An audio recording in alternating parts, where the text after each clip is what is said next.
Hello guys, welcome back to the daily blogs channel. Hope आप सब fit and fine होंगे। So video को ज़रा सा भी स्किप मत करना, क्योंकि वीडियो बहुत ही आज मैंने इंपॉर्टेंट बनाई है और डॉक्टर विवेक बिंदा सर से थोड़ी सी कॉपी करके बनाई है। तो वीडियो को देख के बताना कैसी लगी कैसी नहीं लगी। सो मिलते हैं वीडियो के एंड में। All the success stories in the world and all the success of a great failures, but it was their ability to bounce back in a tough time that make them successful. You don't lead your life, sir. Your parents are leading your life. You don't take decisions, sir. Your parents are influencing your decision.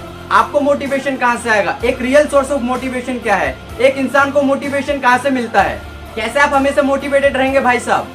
देखिए, कुछ लोग बोल रहे हैं recognition, trust, happiness of achievement, containment.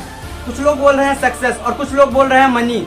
If money was the motivation, so your organization, which one giving you the highest salary, should have had zero employee turnover. Even people they are leaving. So money is not the highest motivation. If success is your motivation, जब तक success आएगा आप motivated है। जिस दिन success चला जाएगा आपका मोटिवेशन भी चला जाएगा। Motivation should not be outside in, it should be inside out. It should not be outside in, it should be inside out. जब भी मोटिवेशन एक्सटर्नल सोर्स पर डिपेंड करता है आप इतिहास नहीं रच पाओगे। आपका सोर्स छीन लिया जाएगा, आपसे मोटिवेशन चला जाएगा। सो गाइस, असली सोर्स ऑफ मोटिवेशन क्या होता है?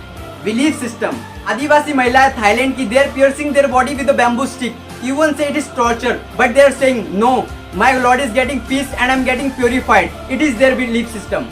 Do you know there are some terrorists in the names of the peacing the Lord? They are killing the small kids. Even you and I can't do it, but they are doing comfortably because belief system. Belief system आदमी को कुछ भी कराने को तैयार करा देता है, कुछ भी करने को तैयार हो जाता है। मंडेला 34 साल तक जेल में बैठे रहे, belief system, no salary given sir. Lincoln, Gandhi, Mandela, Teresa, everybody in the world they have the powerful belief system.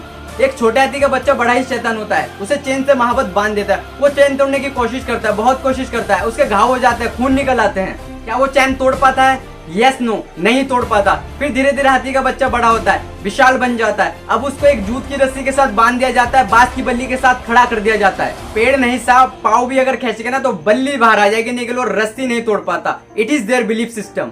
आज डॉक्टर भी इसका इस्तेमाल कर रहे हैं। वो कहते हैं भैया महेंद्र ये दवाई खा लीजिए, 2 दिन में ठीक हो जाओगे। आपके लिए अमेरिका से मंगाई हुई दवाई है, 2 दिन में ठीक हो जाओगे। और हम सोचते हैं अच्छा है 2 दिन में ठीक हो जाएंगे, दवाई खाते हैं और हम ठीक भी हो जाते हैं। क्या वो दवाई थी? वो दवाई नहीं थी, वो एक खोखली गोली थी जिसको बोलते हैं placebo effect. It is their belief system. ये माइंड इतना पावरफुल है ना, इस माइंड के मदद से ये आदमी, it can make you, it can break you. You can become strong mentally और you can become mentally strong. You can have a hopeless end और you can have a endless hope. Belief system is right. क्या आप जानते हो उस लड़की को, Arunima Sinha, UP के गांव से आई थी। कुछ लोगों ने पटरी के नीचे उसको धक्का दे दिया चेन छीनने के लिए। ट्रेन की पटरी के नीचे कुछ लोगों ने चैन छीनने के लिए उसे चलती ट्रेन से धक्का दे दिया। दोनों पाव ट्रेन के नीचे आ गए और उसके पाव कट गए। सारी रात वो वहां पे पड़ी रही, कोई बचाने को नहीं आया। 49 ट्रेन उधर से गुजर गई, एक ट्रेन इधर, एक ट्रेन इधर, एक ट्रेन इधर, एक ट्रेन इधर। बीच में पड़ी रही पटरी और जंगल के बीच में, कोई नहीं था। हुआ कीड़े चाट रहे थे उसके पाव को, स्किन और हड्डियों को उसके चूहे खा रहे थे। कोई नहीं आया। अगले दिन अस्पताल ले गए उसको। जब उसको अस्पताल आने के बाद पता चला मल्टीपल फ्रैक्चर उसकी पीठ पे आया है, पाव एकदम खत्म हो गए हैं, सारी जिंदगी के लिए अपाहिज हो गई है। ऑर्थोरेसिस लेग्स के साथ उसको चलना पड़ेगा। और वो वहां बैठे पता है क्या बोली?